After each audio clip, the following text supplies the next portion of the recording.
The impossible settlement. Before we dive in, drop a quick hi in the comments. It may seem small, but trust me, it really helps YouTube share this story with more sci-fi fans like us. I'd love to see who's watching. The intergalactic void was not meant for the living.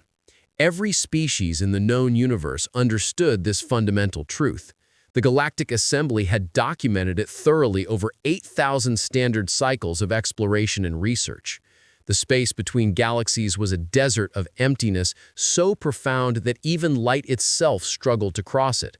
Atoms drifted alone for millions of years without meeting another particle.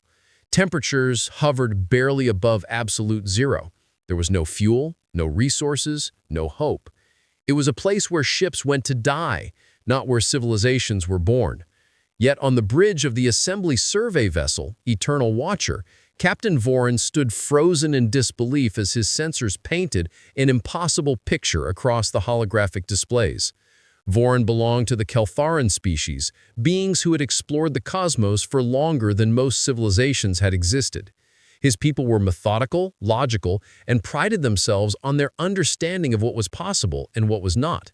The tall, crystalline captain turned all three of his optical sensors toward his chief science officer, waiting for an explanation that would make sense of the data.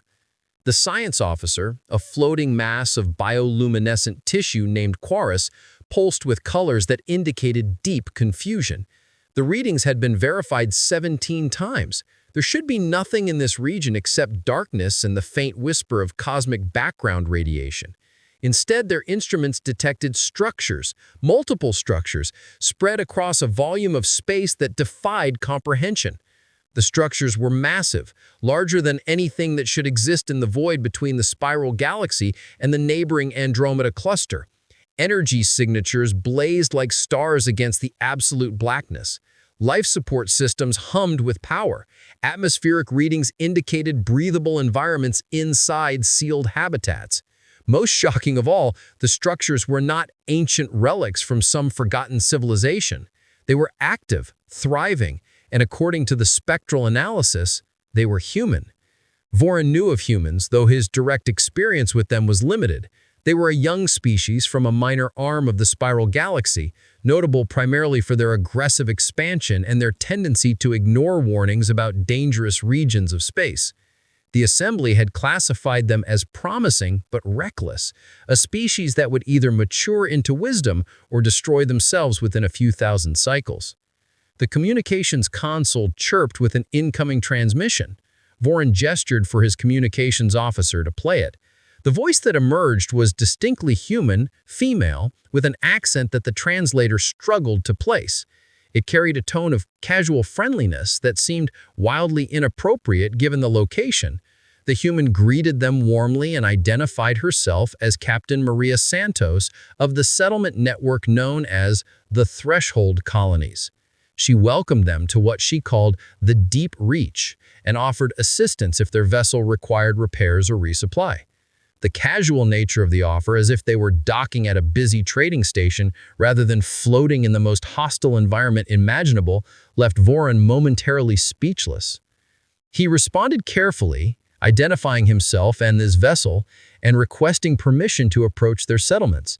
He needed to understand what he was seeing, needed to comprehend how any species, let alone humans, could survive in a place that every known law of economics and physics said should be absolutely uninhabitable. Captain Santos granted permission immediately and transmitted navigational coordinates. She warned them that the journey would take several days even at their vessel's maximum sustainable speed, but assured them the trip would be worth it. As the Eternal Watcher adjusted course and began its journey deeper into the void, Voran found himself staring at the cosmic emptiness that surrounded them with new eyes. 3 days later, the Eternal Watcher decelerated as it approached the coordinates. What Voran saw defied every expectation he had tried to form during the journey. The first settlement, called Foundation Point, was a massive rotating wheel of metal and composite materials that hung in the absolute darkness like a defiant beacon. Solar collectors stretched outward for hundreds of kilometers, drinking in the faint light from distant galaxies. Fusion reactors glowed at the hub, their carefully controlled reactions providing power that should have been impossible to maintain this far from any star. Around the central wheel, dozens of smaller structures orbited in precise patterns. Agricultural modules with transparent sections showed green growing things inside, plants that had no business existing millions of light years from any sun. Manufacturing facilities churned out components and materials. Defense platforms watched the approaches with obvious vigilance. Everything was connected by a web of transport tubes and docking pylons that spoke of decades of careful construction and expansion. The docking procedure was smooth and professional. As Voron and his senior officers prepared to disembark, Chorus pulsed with colors of scientific excitement mixed with philosophical uncertainty. The science officer had been running calculations throughout the journey, trying to determine how such a settlement could be sustained. Every model suggested it should fail, should collapse under the weight of its own resource demands within months at most. Yet Foundation Point had clearly been here for years, possibly decades. As the airlock cycled and Voron stepped into the human settlement, he was struck by the contrast between the patchwork exterior and the surprisingly orderly interior. The corridors were clean and well-maintained, though they bore the marks of constant repair and modification. Humans moved through the passages with purpose, nodding respectfully at the visitors, but showing no particular surprise at seeing aliens aboard their station. Captain Santos met them in a large observation gallery that offered a breathtaking view of the void. She was a woman of perhaps 50 standard cycles by human reckoning, with dark skin and silver hair pulled back in a practical style. Her clothing was utilitarian, but well cared for, and she wore a jacket covered with patches from various human organizations and settlements. Her handshake was firm, her smile genuine, and her eyes held the sharp awareness of someone who had survived things that would break most beings. She gestured toward the darkness beyond the transparent walls and began to explain what Voron was seeing. Foundation Point was not alone.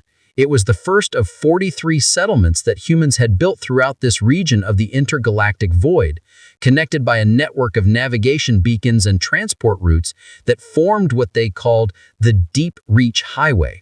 The story she told was one of desperation transformed into determination. 38 years ago, a human colony fleet had suffered a catastrophic failure during an experimental faster-than-light jump. The failure had deposited them here, in the deepest darkness between galaxies, far beyond the reach of any rescue mission. 15,000 colonists had faced a simple choice: wait for death or fight for life. They had chosen to fight. Using the wreckage of their colony ships, they had built Foundation Point. Every scrap of metal, every circuit, every seed had been precious beyond measure. They had cannibalized their vessels down to the framework, transforming machines meant for a single journey into the foundation of a permanent home. The colony ship's fusion reactors became their power source. The hydroponic bays were expanded and optimized. Life support systems designed to sustain people for a few years were re-engineered for indefinite operation. The first years had been brutal. Santos spoke frankly about the losses, the failures, the desperate improvisation that had marked every day. 4,000 people had not survived the first decade. They died from accidents, from equipment failures, from the simple grinding stress of living in a place that wanted them dead. But the survivors had learned, adapted, and ultimately thrived. They had discovered that the intergalactic void was not quite as empty as the Assembly had believed. Rogue planets drifted through the darkness, ejected from their home galaxies by gravitational interactions. These nomad worlds carried resources: water ice, metals, organic compounds. The humans had learned to track these nomad worlds, to intercept them, and to mine them for everything they needed. What had begun as survival became something more ambitious. As the settlement stabilized, the humans looked outward and asked themselves a bold question. If they could survive here, could they do more than survive? Could they build something permanent, something meaningful? The answer had been yes. New settlements were constructed at intervals along what would become the Deep Reach Highway, each one positioned to serve as a waypoint for vessels traveling between galaxies. What the Assembly had considered worthless void, the humans had recognized as prime real estate. They were building a shortcut between major galactic clusters, a route that would reduce travel time by 70% compared to the long journey around the rim. Santos pulled up holographic displays showing the full scope of their achievement. Voren studied the data with growing astonishment. The human settlements had a combined population of 96,000. They operated mining facilities, manufacturing centers, agricultural stations, and even research outposts studying the unique conditions of the intergalactic medium. They had built a functional economy based on trade, services, and the unique resources they could provide to any vessel willing to use their route. The political implications struck Voren with sudden force. These humans had not asked permission from the Galactic Assembly. They had not filed territorial claims or requested recognition. They had simply built a civilization in a place everyone else had dismissed as worthless, and now they were presenting it as an established fact. Santos seemed to read his thoughts because her expression shifted to something more serious. She explained that the Deep Reach settlements had declared the Empire of the Dark. Over the following weeks, Captain Voren and his crew traveled deeper into the Deep Reach network aboard a human escort vessel called the Pathfinder. The journey itself was a revelation that challenged everything Voren understood about space travel and resource management. The humans had established a chain of navigation beacons that stretched across thousands of light years, each one broadcasting positioning data and serving as emergency shelter for vessels in distress. Between the major settlements, smaller outposts dotted the void like stepping stones across an infinite ocean. These waypoints were automated or minimally staffed, but each one represented a triumph of engineering and determination. They collected trace hydrogen from the intergalactic medium, processed it into fusion fuel, and offered it freely to any ship that needed to refuel. The generosity seemed illogical until Voren understood the deeper strategy. Every vessel that used the Deep Reach highway became invested in its continued existence and success. The second major settlement they visited was called Crossroads Station, and it made Foundation Point look modest by comparison. Crossroads had been built not from salvage, but from materials mined and manufactured entirely within the void. Its structure was less patchwork and more intentional, a massive complex that served as the primary commercial hub for the entire Deep Reach network. Here, Voren witnessed something that his assembly training had never prepared him for. The station hosted a thriving marketplace where humans traded with visiting merchants from both the Spiral Galaxy and Andromeda. Exotic goods flowed in both directions, along with information, technology, and cultural exchange. The humans had positioned themselves as the essential middlemen for intergalactic commerce, and they were profiting handsomely from it. Station Administrator James O'Coffer greeted the assembly delegation with the easy confidence of someone who knew his settlement's value. He was a broad-shouldered man with skin as dark as the void beyond the viewports and a laugh that seemed to echo through the corridors.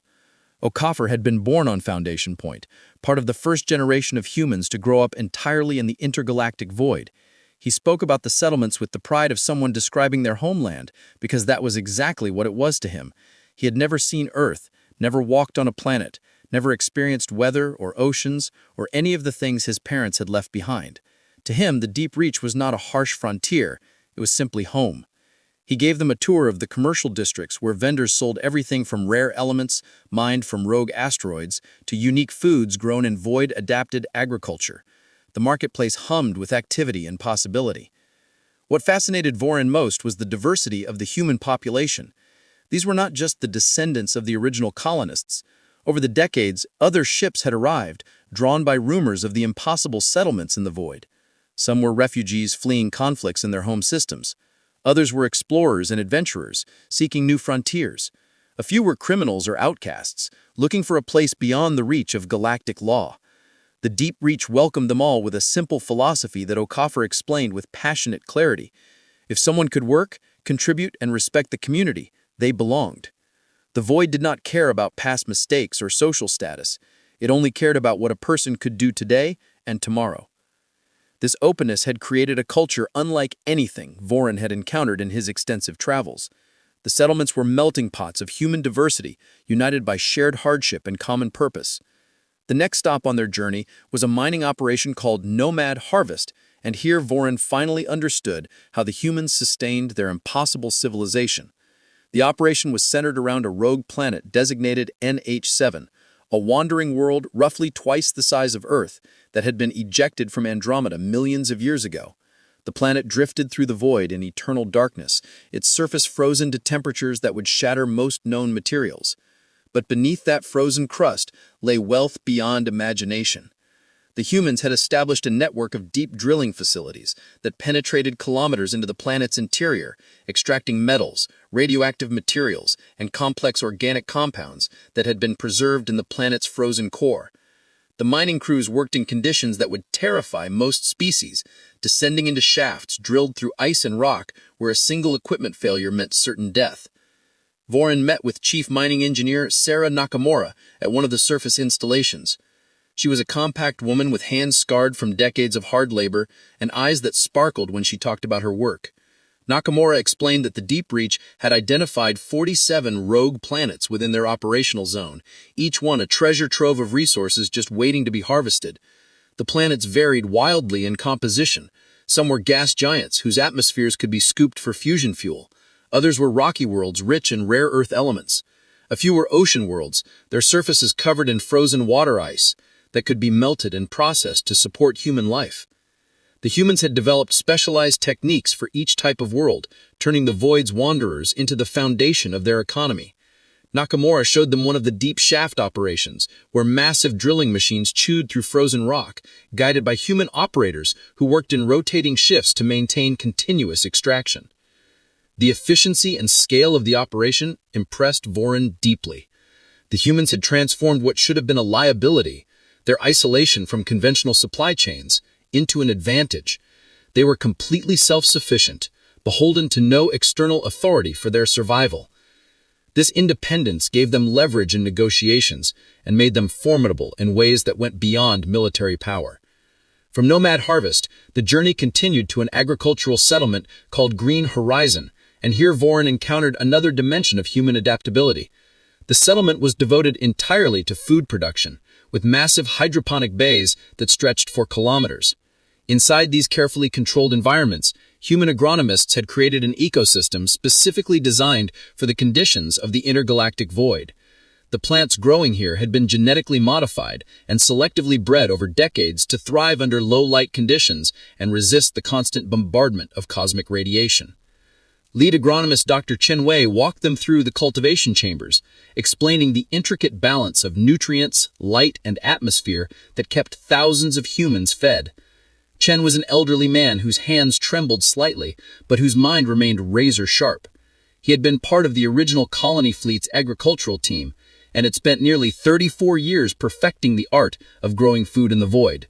He showed them wheat varieties that matured faster and produced higher yields than their Earth-based ancestors. He demonstrated rice strains that could grow in nutrient solutions with minimal water waste. He presented them with vegetables that had never existed on Earth, hybrid species created through careful experimentation to meet the specific nutritional needs of void-dwelling humans. The pride in his voice was unmistakable as he described each innovation, each small victory over the hostile environment. But it was at the next settlement, Observatory Prime, that Vorin truly understood the depth of human ambition. This facility was positioned at the furthest edge of the Deep Reach network, deeper into the intergalactic void than any permanent installation had a right to exist. Here, human scientists had built what they claimed was the most advanced cosmological research station in the known universe. The location was perfect for astronomical observation because there was no light pollution from nearby stars, no gravitational distortion from local mass, nothing but pure darkness and an unobstructed view of the cosmos. Chief Scientist Dr. Amara Johnson greeted them with barely contained excitement. She was young for a human, perhaps 30 cycles, with dark skin and hair gathered in intricate braids that floated freely in the station's low-gravity sections. Johnson had been born in the Deep Reach and had grown up staring at the universe from this unique vantage point, and that perspective had shaped her entire career. She showed them observations of distant galaxy clusters that revealed gravitational effects never before documented. She presented data on the cosmic microwave background radiation that challenged existing theories about the universe's formation. She explained how the void's darkness allowed them to detect faint signals from the earliest epochs of cosmic history, signals that would be drowned out by stellar noise in more populated regions of space. The research being conducted here had implications far beyond human interests. It was contributing to the fundamental understanding of reality itself. Johnson made it clear that the humans were willing to share their findings with the broader galactic scientific community, but only through formal partnerships that recognized the deep-reach settlements as legitimate sovereign entities. Knowledge, like everything else the humans had built in the void, came with conditions.